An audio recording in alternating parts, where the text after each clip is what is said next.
Of late, we see the media running kangaroo courts. हमारे देश में मीडिया की हालत दयनीय है। यह अपने कर्तव्यों और सीमाओं को भूलकर लोकतंत्र की जड़ें कमजोर कर रहा है। यह लोकतांत्रिक व्यवस्था को नुकसान पहुंचा रहा है। हमारे देश का मीडिया अपने जिम्मेदारियों से आगे बढ़कर भारत के लोकतंत्र को 2 कदम पीछे धकेल रहा है।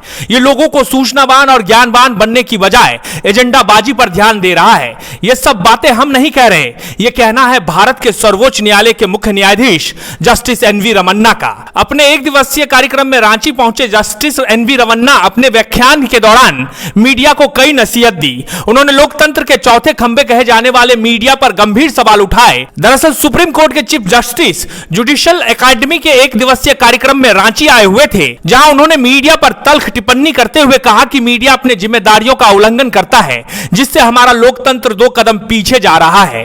प्रिंट मीडिया तो फिर भी ठीक है, लेकिन वर्तमान में इलेक्ट्रॉनिक मीडिया में जवाबदेही शून्य हो चुकी है। मीडिया द्वारा न्याय देने संबंधी मुद्दों पर गलत जानकारी वाली और एजेंडा से प्रेरित डिबेट चलाई जाती हैं। इसके चलते कई बार अनुभवी न्यायाधीशों को भी सही और गलत का फैसला करना मुश्किल हो जाता है, जो लोकतंत्र के स्वास्थ्य के लिए सही नहीं है। जस्टिस रमन्ना ने कहा कि मीडिया ट्रायल और मीडिया द्वारा कंगारू अदालतें चलाना भी लोकतांत्रिक व्यवस्था को कमजोर करता है। रांची में national university of study and research in law में कार्यक्रम को संबोधित करते हुए सीजेआई ने कहा, कई न्यायिक मुद्दों पर गलत सूचना और एजेंडा चलाना लोकतंत्र के लिए हानिकारक साबित हो रहा है। मीडिया द्वारा फैलाए जा रहे पक्षपातपूर्ण विचार लोकतंत्र को कमजोर कर रहे हैं, साथ ही सिस्टम को नुकसान पहुंचा रहे हैं। ये सब बातें जस्टिस रमन्ना रांची के एसवी सिन्हा मेमोरियल लेक्चर में बोल रहे थे। आपको बता दें कि कंगारू कोर्ट से तात्पर्य उन अदालतों से है जो व्यक्तियों को किसी समूह, ट्रेड यूनियन या किसी अन्य संगठन द्वारा चलाई जाती हैं। मुख्य न्यायाधीश एनवी रमन्ना ने अपने बयान में मीडिया संगठनों द्वारा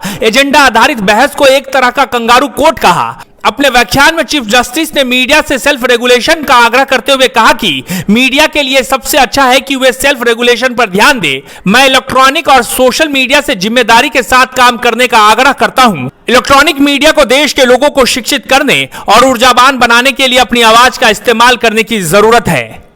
At times on issues even experienced judges find it difficult to decide. Ill-informed and agenda-driven debates on issues involving justice delivery are proving to be detrimental to the health of democracy. Biased views being propagated by media are affecting the people, weakening the democracy and harming the system. In this process, justice delivery gets adversely affected. By overstepping and breaching your responsibilities, you are taking our democracy 2 steps backward. Biome doctor बनने का है सपना, मगर सही guidance की है कमी, तो आए बायोम। रांची में सिर्फ मेडिकल की तैयारी के लिए एक बेहतरीन संस्थान, नीट और एम्स की तैयारी के लिए सन 2001 से मेडिकल प्रिपरेशन के लिए सबका भरोसेमंद संस्थान बायोम, इनू एवं नगरा टोली, Ranchi. thefollowup.in. Like, share and subscribe. www.thefollowup.in